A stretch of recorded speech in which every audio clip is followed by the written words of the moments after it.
आज के सेशन में हम लोग फंडामेंटल राइट्स के आगे वाले सेक्शन को देखेंगे और इस राइट्स में जो फंडामेंटल राइट्स हैं, तो फंडामेंटल राइट्स के स्पेशली आज हम लोग राइट टू इक्वलिटी अर्थात समता के अधिकार को देखेंगे। फंडामेंटल राइट्स में कौन सा? राइट टू इक्वलिटी, समता का अधिकार। ये जो पार्ट है मेंशंस कहां से कहां तक है? ये आर्टिकल 14 से आर्टिकल 18 तक है, अर्थात 14 से लेकर 18 तक जो 5 आर्टिकल है, इस पर 5 आर्टिकल में इसके बारे में मेंशंस किया गया है। इससे पहले थोड़ा हम समराइज कर लें। जो आर्टिकल 12 था उसमें क्या था और आर्टिकल 13 क्या था। 12 में क्या था? स्टेट की परिभाषा थी। 13 में क्या था? 13 में उन लॉज के बारे में बताया गया था और उन कंसर्न्स के बारे में बताया गया था कि फंडामेंटल राइट्स के खिलाफ जो कुछ भी लॉ होंगे वो सारे समाप्त हो जाएंगे। इसमें 3 नियम होते हैं स्पेशली इंडिया के केस में। कंसर्न्स ये है कि विधायिका का काम है लॉ बनाना और जुडिशियरी इसका काम, जुडिशियरी इस बात को देखेगी कि क्या वो लॉ संविधान के अनुरूप है या फंडामेंटल राइट के साथ कंसिस्ट है या नहीं है। मतलब यह है कि विधायिका और न्यायपालिका का काम सेपरेट हो जाएगा। विधायिका ही कानून बना के विधायिका ही डिसाइड नहीं कर देगी कि संविधान के अनुरूप है या नहीं है। इसको कहते हैं सिविलिटी का रूल अर्थात पृथक्करण का सिद्धांत। अर्थात जो जुडिशियरी है और विधायिका है दोनों अलग अलग हैं। इसी मुद्दे पे विधायिका और जुडिशियरी के बीच में लड़ाई भी चल रही है। विधायिका कहती है कानून हम बनाते हैं तो हम डिसाइड करेंगे कि ये कॉन्स्टिट्यूशन के अकॉर्डिंग है या नहीं है, लेकिन न्यायपालिका कहती है कि नहीं, आप ही कानून बना रहे हो और आप ही डिसाइड नहीं कर सकते कॉन्स्टिट्यूशन के अकॉर्डिंग है या नहीं है। इसको पृथक्करणीयता का सिद्धांत, ये लगातार विरोध हो रहा है, विवादास्पद है। लेकिन अभी तक जो हमारा राइट है कि जो भी कोई कानून बनता है, ये जो संविधान है, संविधान को पढ़ने का राइट किसके पास है? जुडिशियरी के पास है। तो ये पृथक्करणीयता का सिद्धांत है। इसी के साथ 1 2 3 और भी नियम आ जाते हैं जिसको कहा जाता है कि वेबर, आप अपने फंडामेंटल राइट्स को समाप्त नहीं कर सकते, किसी को दे नहीं सकते। ये 2-3 क्वेश्चंस हैं, ये हमने आर्टिकल 12 और 13 में पिछले लेक्चर में कवर कर लिया था। आज हम लोग आएंगे समता के अधिकार आर्टिकल 14 टू 18 की बात करते हैं। तो सबसे पहले समझ लो थोड़ा इस आर्टिकल में है क्या, फिर डिटेल करते हैं। देखो आर्टिकल 14 कहता है कि राज्य के नजर में हर वो व्यक्ति समान होगा, चाहे वो किसी भी caste, creed, gender, race, religion, किसी भी कंसर्न्स का हो, तो जो व्यक्ति होगा वो सेम ही होगा। अर्थात जो सरकार है, जो गवर्नमेंट है, जो स्टेट है, वो किसी भी व्यक्ति से उसके जाति, धर्म, लिंग आदि के आधार पर भेदभाव नहीं करेगा। अब जब ये नहीं करेगा तो यहां एक प्रश्न उठता है कि कंसर्न्स ये उठता है कि ये किसके लिए है? क्या ये केवल भारत के लोगों के लिए है या विदेशियों के लिए भी है? अभी जब सीए और एनआरसी वाली बातें हो रही थी इसमें यह कहा जाता था कि आर्टिकल 14 कहता है कि देश या सरकार किसी भी जाति, धर्म, लिंग, भेदभाव एक्सेट्रा के आधार पर भेदभाव नहीं करेगी। तो फिर हमने तमाम जातियों के साथ साथ उन पर्टिकुलर 2-3 धर्म, इस्लाम को या मुसलमानों को क्यों छोड़ दिया? इसके अलावा अन्य सारे लोगों को कैसे हमने एंट्री दे दी? तो यहां कुछ लोग कहते हैं कि जो फंडामेंटल राइट्स हैं हमारे, वो इंडिया के पक्ष में है, विदेशियों के पक्ष में नहीं है। ये एक अलग डिबेट का मुद्दा होगा, कभी डिस्कशन करेंगे। क्योंकि इस 14 में ये नहीं लिखा गया है कि ये केवल इंडिया का या केवल बाहर का, लेकिन अन्य जो बाद वाले आर्टिकल है उसमें ये कहा गया कि भारत के नागरिक। लेकिन बाद में ये भी विरोध होता है, फिर तो हम नौकरी वगैरह जो चीजें दे रहे हैं उसमें भी विदेशियों को दे दो, फिर जो हम सुविधाएं दे रहे हैं वो सारी राइट्स भी विदेशियों को दे दो। तो एक डिबेट का मुद्दा है। खैर जैसा भी होगा वो एक अलग डिबेट का मुद्दा है, आप सिंपल समझेंगे। आर्टिकल 14 क्या कहता है? आर्टिकल 14 कहता है कि स्टेट के नजर में क्या होगा? All people are equal, all people are equal, मतलब किसी भी, सारे के सारे लोग। इसी के बाद आर्टिकल 15 आता है। आर्टिकल 15 क्या कहता है? 15 कहता है कि किसी भी एजुकेशनल इंस्टीट्यूशन में, अर्थात जो शिक्षा की व्यवस्था आदि है, उसमें किसी भी आधार पे लोगों के साथ भेदभाव नहीं किया जाएगा। जाति, धर्म, लिंग आदि के आधार पे हर व्यक्ति को एडमिशन दिया जाएगा। जो 16 कहता है ये किसमें है? ये एडमिशन से संबंधित बातें हैं। आर्टिकल 16 कहता है किसके लिए? आर्टिकल 16 कहता है नौकरी, एम्प्लॉयमेंट से संबंधित, इसमें भी कोई भेदभाव नहीं होंगे। आर्टिकल 17 कहता है अनटचेबिलिटी, अर्थात छुआछूत नहीं किया जाएगा किसी भी व्यक्ति के साथ। और आर्टिकल 18 कहता है कि abolition of title. Abolition of title का मतलब किसी भी व्यक्ति को हम कोई उपाधि वगैरह नहीं देंगे। जैसे उपाधि देते थे ना पुराने जमाने में, Maharaja Dhiraj, Chaudhary and so on, तो कहा जाता है कोई भी उपाधि नहीं देंगे।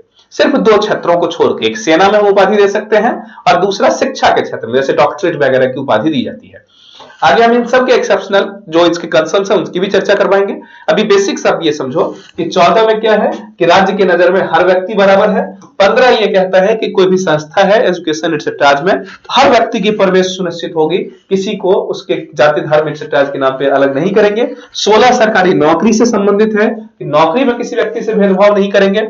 17 अनटचेबिलिटी से संबंधित है और जो 18 है वो टाइटल से संबंधित है, अर्थात कोई उपाधि नहीं दी जाएगी सिवाय दो चीजों को छोड़ के, एक तो सर शिक्षा से संबंधित और दूसरा मिलिट्री से संबंधित। इन दोनों की जो उपाधि है वो तो दिए जा सकते हैं, अन्य कोई उपाधि नहीं दिया जा सकता। ये बेसिक सा समझ में आया।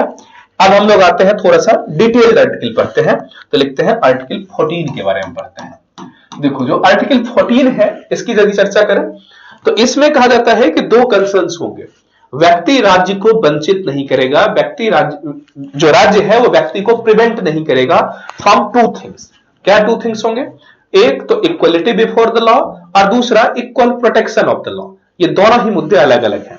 तो आर्टिकल 14 लिख लो कि जो स्टेट है, स्टेट व्यक्ति को अर्थात जो सिटीजन्स है या किसी भी तरह को, यह सिटीजन नहीं किया गया, व्यक्ति अर्थात पीपल, इसीलिए यह जो कन्फ्रंटेशन का मुद्दा है कि आखिर पीपल मतलब कौन सा पीपल, हमारे देश का या बाहर का भी, पीपल को दो आधार पे वंचित नहीं करेगा, अर्थात पीपल को प्रिवेंट नहीं करेगा। किस आधार पर प्रिवेंट नहीं करेगा? तो दो, एक तो यह होगा कि इक्वलिटी बिफोर द लॉ, राज्य के नजर में हर व्यक्ति कानून के नजर में समान है। इक्वलिटी बिफोर द लॉ अर्थात विधि के समक्ष समता, इसको कहते हैं विधि के समक्ष समता। और दूसरा equal protection of the law, equal protection of law, कानून के समक्ष समानता, मतलब सॉरी विधि के समक्ष समता, तो यह हो गया equality before of the law. दूसरा है इक्वल प्रोटेक्शन ऑफ लॉ अर्थात कानून का समान संरक्षण। अब यहां इन दोनों में थोड़ा सा डिफरेंस समझ लो। सामान्य अर्थ में ये दोनों ही सुनने में एक ही लगता है, आम आदमी के लिए इसका मतलब भी एक होता है, लेकिन चूंकि आप ब्यूरोक्रेट्स बनने जा रहे हो, सिविल सर्विसेज में जा रहे हो, आप एलिट क्लास हो, तो आपके लिए इन दोनों का अर्थ समझना जरूरी है। कहा जाता है कि मतलब अर्थात क्या है कि राज्य दोनों व्यक्ति से किसी को प्रिवेंट नहीं करेगा इस दोनों के लिए। तो इक्वलिटी बिफोर द लॉ का मतलब यह होता है कि कानून के नजर में हर व्यक्ति बराबर है। अब जब कानून के नजर में हर व्यक्ति बराबर है अर्थात किसी के लिए भी कोई अलग नियम नहीं होंगे, सबके लिए एक ही नियम बन गया। जैसे वोटिंग के राइट्स हैं तो हर व्यक्ति को वोटिंग का राइट दिया गया, उसमें किसी भी कास्ट, क्रीड, रेस, रिलीजन को ध्यान नहीं रखा गया, या मान लो कुछ भी राइट्स हैं तो हर व्यक्ति को दे दिया गया। ये एक आदर्श व्यवस्था है, इसमें ये है। लेकिन यदि आप गौर से सुनोगे तो आपको लगेगा कि इक्वलिटी बिफोर द लॉ ये हमेशा सही नहीं होगा। ऐसे इसलिए नहीं होगा कि जैसे मान लो आप हैं और हम हैं या और भी लोग हैं, हर व्यक्ति को एक ही वोट का राइट मिला। ये थोड़ा और डिटेल हो जाएगा, लेकिन आपको लगता है हर व्यक्ति को एक ही वोट का राइट मिलना चाहिए, सही है या गलत है? एक व्यक्ति, आप इस मुद्दे में थोड़ा सोचना, यदि मान लो एक व्यक्ति चोर है, एक व्यक्ति वो है जो इन्फ्रिंज एलिमेंट है, जो समाज के लिए घातक है, एक व्यक्ति वो है जो हमेशा ही अपने आप को समाज विरुद्ध कार्य में लगाया हुआ है, और एक व्यक्ति वो है जो हमेशा ही अपने को समाज हित में लगाया हुआ है, लगातार समाज के लिए काम करता है। तो कंसर्न से उठता है दोनों ही व्यक्ति को एक ही वोट का राइट मिल रहा है, क्या ये सही है या गलत है? और यदि यही है तो क्या ऐसा नहीं हो रहा है कि हम उस व्यक्ति को प्रश्रय दे रहे हैं, प्रेफरेंस दे रहे हैं जो गलत कर रहा है? ये एक छोटा सा एग्जांपल है, क्योंकि वोटिंग राइट फंडामेंटल राइट नहीं है, लेकिन हमने एक एग्जांपल से समझाया कि हर व्यक्ति के लिए कानून एक जैसा बना दोगे तो गलत हो जाएगा। क्यों गलत हो जाएगा? ऐसा इसलिए गलत हो जाएगा कि व्यक्ति तो एक है ही नहीं, हम हैं, आप हैं, हमारी समाज में कुछ अलग रोल है, आपकी समाज में कुछ अलग रोल है। हाँ, ये कंसर्न हो सकता है किसका अच्छा रोल, किसका बुरा role, that will be differentiated on the different basis, वो एक अलग मुद्दा होगा, वो कैन बी डिबेटेड, वो डिबेट का मुद्दा हो सकता है।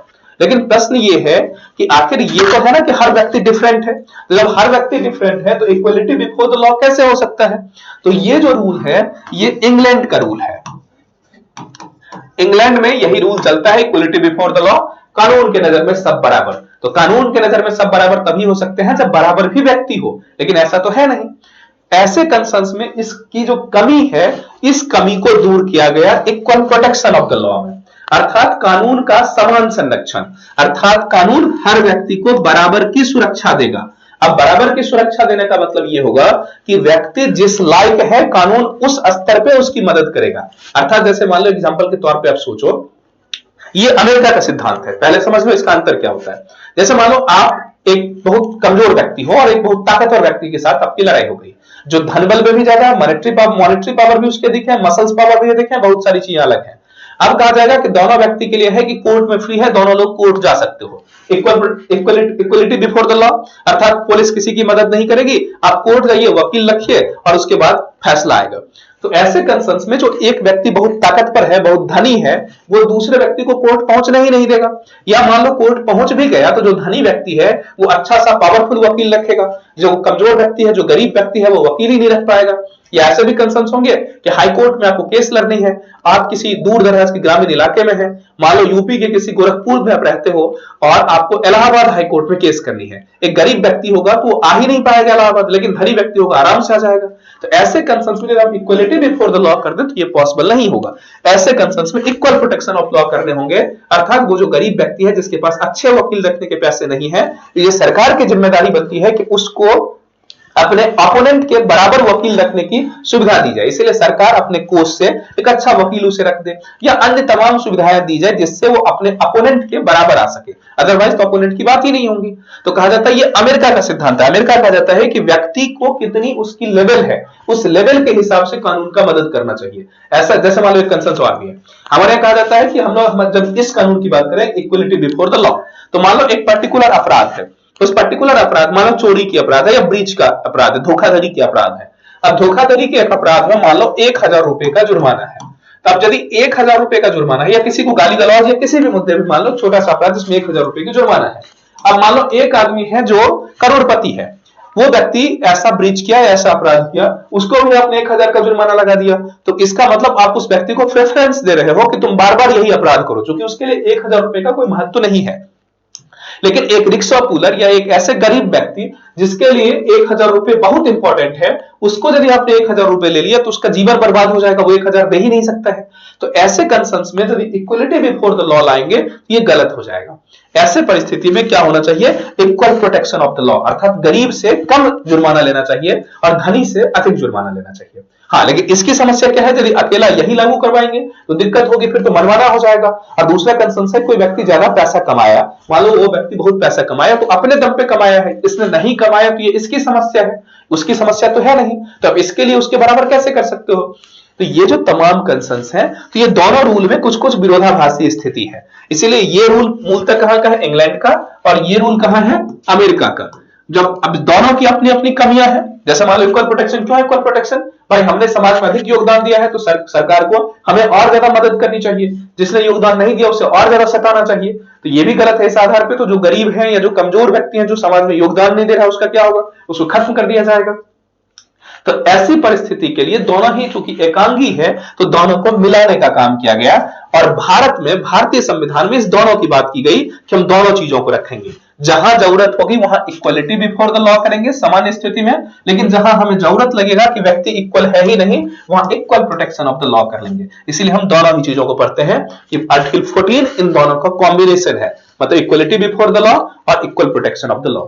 आई होप ये दोनों चीजें आपको समझ में आ गई कि क्या क्या कंसर्न्स है। अब इन संदर्भ में जब आते हैं तो इसी को कहते हैं रूल ऑफ लॉ। जब इसी को दोनों को मिला देते हैं, जैसे इन दोनों को जब मिला दोगे, इन दोनों को भारतीय संदर्भ में जब मिलाओगे तो क्या होगा, तो इस संदर्भ में आता है एक टर्म आता है rule of law. Rule of law का मतलब कानून का शासन। तो रूल ऑफ लॉ के तहत जो पार्ट्स आते हैं, ये प्रोफेसर डाइसी एक व्यक्ति था, प्रोफेसर डाइसी द्वारा ये दिया गया था, और ये जो प्रोफेसर डाइसी द्वारा दिया गया था इसमें कहा जाता है कि सुपरमेसी ऑफ लॉ।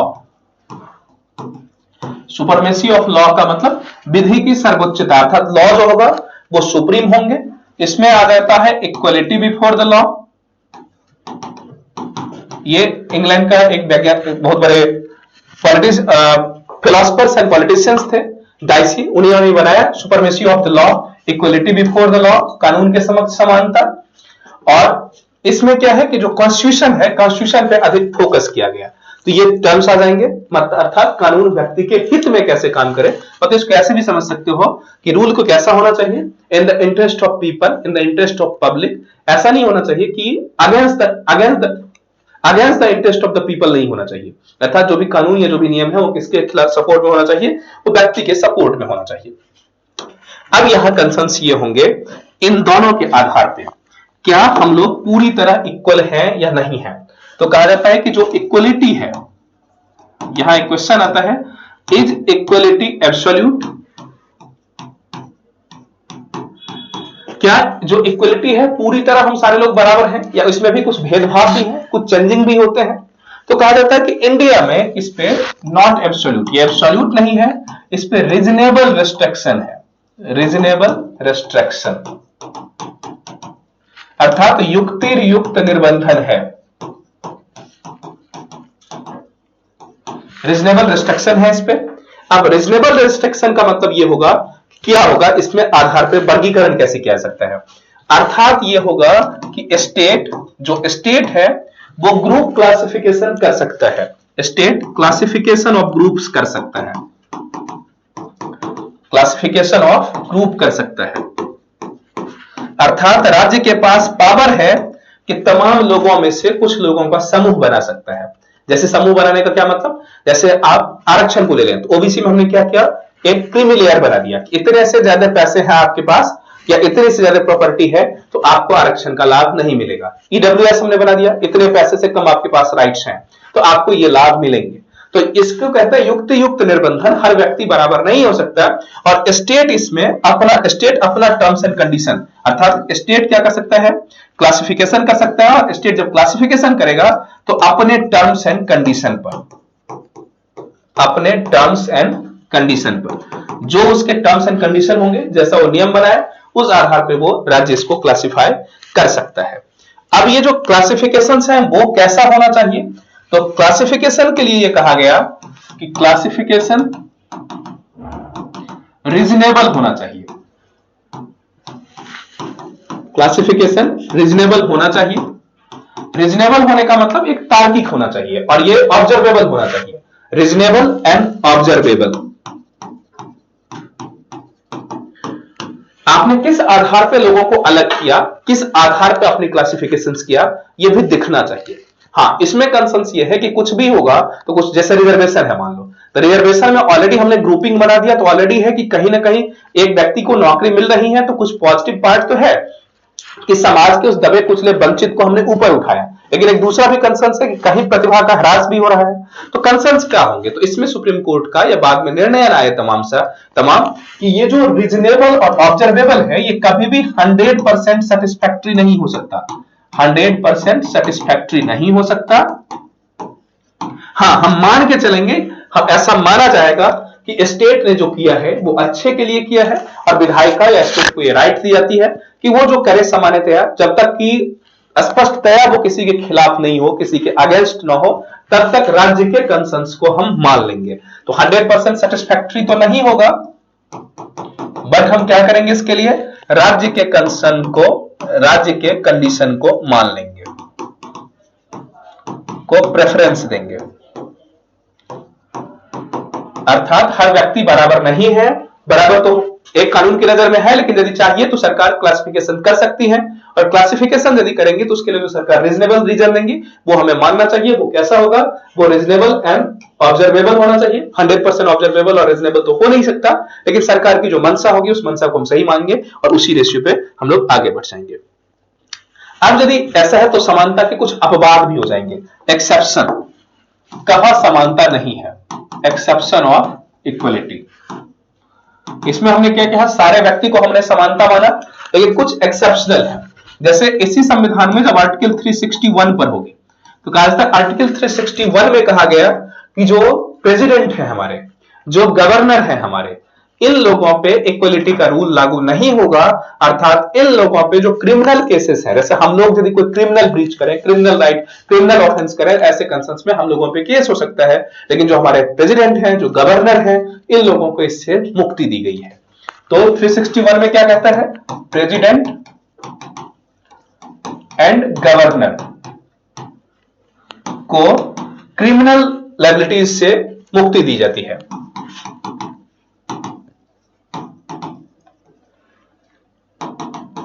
लायबिलिटीज नहीं, अर्थात यदि प्रेसिडेंट या गवर्नर अपने पद पे रहते हुए कोई क्रिमिनल वाला कार्य भी करता है तो उस व्यक्ति पे केस नहीं चल सकता। अर्थात यदि प्रेसिडेंट या गवर्नर ने किसी को कुचल भी दिया, किसी की मर्डर भी कर दिया, तो उस जब तक वो पद पे है तब तक उस पर कोई आरोप नहीं चल सकता। अर्थात क्रिमिनल लायबिलिटीज से हमने उसको मुक्ति दिया है। हाँ, स्टार बना के ध्यान रखो, सिविल केस में ये छूट नहीं है, सिविल केस में छूट नहीं, ये केवल और केवल क्रिमिनल केस में है। सिविल केसेस क्या होगा, जैसे फैमिली, प्रॉपर्टी, तलाक, इनसे ट्रायल से संबंधित यदि मुद्दा है, फैमिली डिस्प्यूट है, डोमेस्टिक वायलेंस एक्सेट्रा, अन्य जितने भी चीजें हैं, उन साथ जमीन जायदाद, कास्ट एक्सेट्रा, तो ये सिविल मुद्दा है। सिविल मुद्दा में छूट नहीं है, केवल क्रिमिनल मुद्दा में प्रेसिडेंट और गवर्नर को हमने छूट दिया है, उनको कोर्ट में स्यूट नहीं किया जाएगा। इसके कारण भी है, इसके लॉजिक्स हैं। कहा जाता है कि राष्ट्रपति या जो राज्यपाल है वो राज्य का प्रमुख है। ये अलग बात है कि हमारे यहाँ कंसर्न ये है कि हमारे यहाँ जो नेताएं हैं वो तमाम भ्रष्टाचार और ये जो लोग हैं मूर्ख लोग हैं, किसी को भी वोट कर देते हैं, हमारे पॉलिटिशियंस कैसे भी हैं, राष्ट्रपति कोई भी बन जाता है, एक अलग कंसर्न है, डिबेट हो सकता है। लेकिन आदर्श स्थिति की बात करें तो राष्ट्रपति क्या है, देश का प्रमुख, और राज्यपाल राज्य का प्रमुख। हम उम्मीद करते हैं कि जिन 1 अरब लोग हैं, 1 अरब में से मान लो जितने करोड़ों लोगों ने वोट किया, करोड़ों लोगों ने वोट करके उस व्यक्ति को जिताया है, तो इसका मतलब वो व्यक्ति इन सबसे बहुत ज्यादा होशियार, सबसे बहुत काबिल होगा। प्रैक्टिकल क्या है वो दैट द डिफरेंट पार्ट। लेकिन हम मानते हैं कि प्रेसिडेंट 1 अरब लोगों को रिप्रेजेंट करता है, इसका मतलब ये व्यक्ति 1 अरब लोगों से ज्यादा बुद्धिमान होगा। आदर्श स्थिति तो यही है। तो इतना बुद्धिमान व्यक्ति यदि किसी ने कोई क्रिमिनल केसेस किए भी हैं, मतलब तत्काल, तो यदि कोई तत्काल क्रिमिनल केसेस किया है, कोई मर्डर भी किया है या कुछ ऐसी चीजें किया भी है, तो हम इसलिए उसको इग्नोर करेंगे, यह माना जाएगा कि यह व्यक्ति गलत कर ही नहीं सकता। अब मान लो गवर्नर है, कितने करोड़ लोगों का रिप्रेजेंटेटिव है, हम मानेंगे कि इतना बुद्धिमान व्यक्ति कुछ गलत कर ही नहीं सकता, और जब गलत नहीं कर सकता, हमें जो गलत लगता है वो हो सकता है कि हमारी बुद्धि की लिमिटेशंस हो, इसीलिए इन व्यक्ति को सूट नहीं किया जा सकता। हम ऐसा मानते हैं, ऐसी मतलब संविधान की जो उदार भावना थी मूलतः। ऐसे मान लो छोटे बच्चे को घाव होता है, मदर उसको ऑपरेट करती है, तत्काल उस बच्चे को क्या लगता है कि दुनिया की सबसे जो नेगेटिव इंसान है वो उसकी मदर है। लेकिन प्रैक्टिकली क्या होता है, दैट विद अ डिफरेंट। इसीलिए कुछ लोग कहते हैं ना, जैसे ईश्वर के बारे में कहा जाता है कि ईश्वर जो करता है उस पर आप ट्रस्ट करो, क्योंकि आपकी बुद्धि इतनी नहीं है कि आप ईश्वर के काम को जज कर सको। आप जिस लायक हो वहां पहुंच जाओगे। जैसे बहुत सारे एग्जांपल्स होते हैं, जैसे मान लो कागे कि एक व्यक्ति गया, वो आर्मी में उसकी सिलेक्शन नहीं हो पाई, वो फेल कर गया। बाद में पता चला कि कुछ दिन के बाद तत्काल जो दोनों देश के बीच में युद्ध छिड़ा, और जिस कमांड में उसकी बहाली होने वाली थी, वही वाला जो आर्मी का ग्रुप था उसे भेजा गया बॉर्डर पे, और बॉर्डर भेजा गया, एक बॉम्ब गिरे, सारे के सारे लोग मारे गए। अब बताओ उस व्यक्ति को जाना, जो नौकरी में गया मर जाता, वो सही था या नहीं गया, वो ज्यादा सही था? तो कई तमाम कंसर्न्स हो सकते हैं, अलग अलग अर्थों में अलग अलग मीनिंग्स निकलते हैं इसके, तो ये एक अलग कंसर्न्स है। लेकिन हम यहां मानेंगे कि जो प्रेसिडेंट और गवर्नर है दोनों इतने होशियार, इतने काबिल व्यक्ति होते हैं कि ये कुछ गलत नहीं कर सकता। इन्होंने यदि कुछ गलत किया भी है तो वो देश हित में ही होगा, इसलिए क्रिमिनल लायबिलिटीज से इनको मुक्ति दी गई है। ये आर्टिकल 361 हो गया। इसके अलावा भी और भी इक्वलिटी का अपवाद है। यहां ध्यान रखो, प्राइम मिनिस्टर को ये छूट नहीं है, ये केवल प्रेसिडेंट और गवर्नर को है। उसके बाद 361 का ए है। जो 361 का ए है, इसमें मीडिया वाले व्यक्ति को कुछ छूट दी गई है। मीडिया को भी अलग हम 368 जब पढ़ेंगे वहां डिटेल करेंगे। मीडिया को कुछ छूट दी गई है। जो पार्लियामेंट है या लेजिस्लेटिव असेंबली है या लेजिस्लेचर है, स्टेट लेजिस्लेचर, संसद या विधानसभा आदि, संसद या विधानसभा आदि है, विधानमंडल है, इनको भी कुछ छूट दी गई है। अर्थात विधानमंडल में कुछ भी हम डिबेट कर सकते हैं, उस पर हमें कोई नहीं रोक सकता। विधानमंडल से संबंधित जो भी राइट्स होंगे वो स्पीकर या जो इसके लोकसभा के स्पीकर है, वो जो विधानसभा के अध्यक्ष हैं, वही लोग डिसाइड करेंगे कि क्या करना है। तो इन लोगों को भी कुछ स्पेशल छूट दी गई है। कि मतलब इसके अंतर्गत ये लोग कुछ भी बोल सकते हैं, कुछ भी बहस कर सकते हैं। अर्थात पार्लियामेंट या विधानसभा विधानमंडल के अंदर जो कुछ भी बहस करेंगे, इसको हम कोर्ट में स्वीट नहीं कर सकते। यहां ये कुछ भी बोल सकते हैं। क्लियर? तो इनको भी कुछ छूट दी गई। उसके बाद आर्टिकल 105 है। जो आर्टिकल 105 है, इसमें एमपीज को छूट दी गई है कि मेंबर ऑफ पार्लियामेंट को हमने कुछ छूट दिया है कि वो संसद में क्या बोल सकता है, कुछ भी कर सकता है, इसके लिए बाहर हम उसे सूट नहीं कर सकते। एक तो ये विधानमंडल और पार्लियामेंट की हमने बात की कि पूरा पार्लियामेंट को छूट मिला कि पार्लियामेंट को क्या निर्णय करना है वो अपने अंदर से करेगा, हम उसके लिए उसे सूट नहीं कर सकते। लेजिस्लेचर के अंदर पूरा लेजिस्लेचर को राइट मिला है कि वो क्या डिस्कशन कर सकता है। 105 में स्पेशल एमपी के लिए राइट दिया गया है कि एमपी इस पार्लियामेंट के अंदर क्या बोलेगा वो पार्लियामेंट वाले लोग ही डिसाइड करेंगे, कोर्ट डिसाइड नहीं करेगी। हाँ, जब पार्लियामेंट से बाहर एमपी कुछ बोल रहा होगा तो इस पे कोर्ट का लायबिलिटीज होंगी, कोर्ट डिसाइड करेगा। लेकिन पार्लियामेंट के अंदर कुछ है तो वो डिसाइड करेगा कौन, पार्लियामेंट ही डिसाइड करेगा। ये स्पेशल छूट हमने दिया है। जबकि हम लोग कुछ बोलेंगे तो कौन डिसाइड करेगा, कोर्ट डिसाइड करेगा। तो 105 एमपी के लिए है और इसी में 194 है एमएलए और एमएलसी के लिए। 194 एमएलए एंड एमएलसी। एमएलसी का मतलब आगे इसकी भी चर्चा करवाएंगे। जो कुछ स्टेट्स हैं उसमें मेंबर ऑफ लेजिस्लेटिव असेंबली होती है, जैसे भी विधायक का चुनाव होने वाला है तो जो विधायक होते हैं वो मेंबर ऑफ लेजिस्लेटिव असेंबली होते हैं। और जैसे हमारे यहां संसद में राज्यसभा होता है, लोकसभा और राज्यसभा, वैसे ही कुछ स्टेट ऐसे हैं जिसमें मेंबर ऑफ लेजिस्लेटिव काउंसिल होती है, इसको कहते हैं विधान परिषद। ये हर एक स्टेट में नहीं है, ये ध्यान रखो, विधान परिषद। तो जो विधान परिषद है हर एक स्टेट में नहीं है, तो लेकिन छूट इस व्यक्ति को भी है। तो एमएलए हर एक राज्य में है, मेंबर ऑफ लेजिस्लेटिव असेंबली, विधानसभा का मेंबर, और यह विधान परिषद तो जहां भी है, क्योंकि हर स्टेट में नहीं है, कुछ एक स्टेट में ही है, तो एमपी और एमएलए को भी छूट मिली है। यह है आर्टिकल 194। जब आगे हम इन लोगों की चर्चा करवाएंगे तो डिटेल डिस्कशन करवाएंगे कि लोगों को भी छूट है इक्वलिटी से। उसके बाद एक और पार्ट है जो फॉरेन डेलीगेट्स हैं, जो विदेशी राजनयिक हैं, विदेशी राजनयिक, उनको भी छूट है। फॉरेन डेलीगेट्स को भी तमाम इक्वलिटी से छूट है। मान लो विदेशी कोई राजनयिक है, इसने किसी व्यक्ति को गोली मार दी, किसी को शूट कर दिया, तो हम अपने यहां इसे स्वीट नहीं कर सकते, अपने यहां इस पे कोर्ट में केस नहीं चला सकते।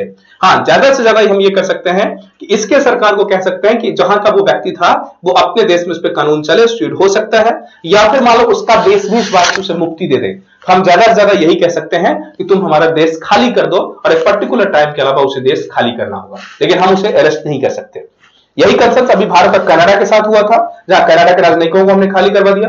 पाकिस्तान के साथ भी कुछ मुद्दा हुआ कि पाकिस्तान के कुछ राजनयिक थे जो हमारे यहाँ इलीगल काम में लिप्त थे, तो हम उसे अरेस्ट तो नहीं कर सकते थे, लेकिन भारत सरकार ने इमीडिएटली उसे खाली करने को कहा। लेकिन हमारे ही कंसर्न्स में यही बात अमेरिका में हमारे तुलना में माना नहीं जाता है। अमेरिका के साथ क्या होता है, अमेरिका का कोई राजनयिक है वो भारत में आके कुछ गलत करता है तो हम तो इस नियम का पालन करते हैं, ये इंटरनेशनल नियम है। लेकिन हमारा कोई राजनयिक यदि वहां करता है तो अमेरिका अपनी सुपरमेसी के चलते इन नियम को पालन नहीं करता और हमारे तमाम राजनयिकों को अपने यहां वो शूट कर लेता है। जैसे इससे पहले एक संगीता खोबरागड़े वाला इश्यूज था, वो खोबरागड़े इश्यूज कभी आप सर्च करना, वहां एक डोमेस्टिक जो उनके वर्कर्स थे, जो घरेलू का सहायिका थी उनकी, तो इंडिया से वो ले गई थी। अब अपने इंडिया से सहायिका ले गई थी, उनको अमेरिका के हिसाब से पेमेंट मिलना था, और अमेरिका के हिसाब से यदि पेमेंट देगी तब तो इतनी सैलरी नहीं मिलती इसकी, तो क्या होगा। इस आधार पर उस महिला ने अपनी डोमेस्टिक वायलेंस या अन्य किसी भी तमाम तरह की चीजों के आधार पे अमेरिका में उस पर केस कर दिया, उसने पुलिस में कंप्लेन कर दिया, और जैसे ही कंप्लेन कर दिया तो वहां की पुलिस ने उसे अरेस्ट कर लिया उस महिला को। इसके बाद बहुत सारी चीजें हुई, बाद में भारत सरकार के तमाम जब विरोध किया गया, फिर लंबे समय के बाद उस मुद्दे को सॉल्व किया गया। तो कंसर्न ये है, खैर वो एक अलग इंटरनेशनल रिलेशन में पढ़ेंगे कि किस देश की कितनी ताकत है। जिस देश की जितनी ताकत होती है उस देश के राजनयिकों पे उतने रूल लागू होते हैं। लेकिन भारत चूंकि एक आदर्श कंट्री है, हम पूरी दुनिया के लोगों के लिए यही नियम लागू करते हैं कि विदेशी राजनयिक को देश वाली कानून लागू नहीं होता, उसमें वही उसका विदेशी कानून ही लागू हो सकता है। यदि वो हमारे देश का कानून नहीं मानता तो ज्यादा से ज्यादा हम ये कह सकते हैं कि हम उसे देश खाली करने के लिए कह सकते हैं एक पर्टिकुलर टाइम फ्रेम के अंदर, लेकिन उसे अरेस्ट नहीं कर सकते। ये क्लियर हो गया।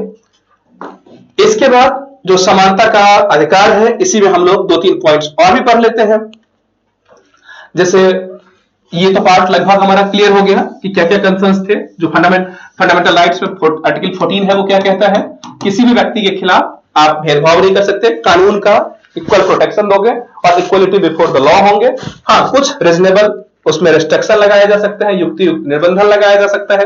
वो निर्बंधन कौन कौन होंगे, ये क्लासिफिकेशन सरकार करेगी, और सरकार जब क्लासिफिकेशन करेगी तो सरकार किस आधार पर करेगी, तो कहा जाता है कि सरकार जिस आधार पर करेगी उससे हम प्रेफरेंस देंगे, हम ये मानेंगे कि सरकार का मनसा अच्छा है और इसलिए इस बात को एक्सेप्टेबल होंगे। हाँ, ध्यान रखना होगा कि जो वर्गीकरण होंगे, जो क्लासिफिकेशन होंगे, वो ग्रुप क्लासिफिकेशन इस आधार पर होंगे कि ऑब्जर्वेबल भी हो और रीजनेबल भी हो। 100% तो हो नहीं सकता है, इसीलिए सरकार को पक्ष में जाएगा मुद्दा।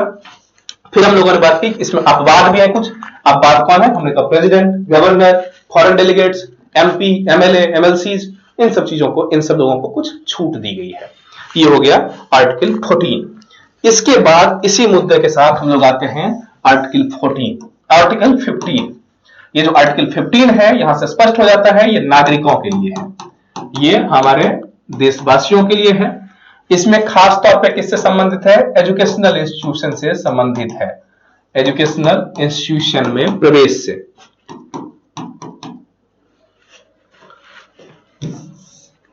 इंस्टीट्यूट में प्रवेश से संबंधित है। इसमें टोटल 6 सबसेक्शंस हैं, अर्थात 15 का 1, 2, 3, 4, 5 एंड 6, 6 सबसेक्शंस हैं, इसके सब क्लॉजेस हैं। इन क्लॉजेस में अलग अलग कंसर्न्स पे हम लोग चर्चा करवाएंगे, किन किन आधार पर भेद नहीं कर सकता, किस आधार पर भेद कर सकता है, किस आधार पर रिजर्वेशन दे सकता है, किस आधार पर रिजर्वेशन नहीं दे सकता है। हम चाहेंगे कि नेक्स्ट सेशन में आएंगे तो आर्टिकल 15 के बारे में डिटेल चर्चा करवाएंगे। ये आर्टिकल 15 और 16 दो महत्वपूर्ण और सबसे लंबा आर्टिकल होगा। इसके बाद 17 और 18 छोटा छोटा होगा। हम लोग चाहेंगे कि कल की क्लास में आर्टिकल 15 को डिटेल कर लें, किससे संबंधित है, ये एजुकेशनल इंस्टीट्यूशन से, रिजर्वेशन से संबंधित होगा मूलतः। Thank you, thanks for today.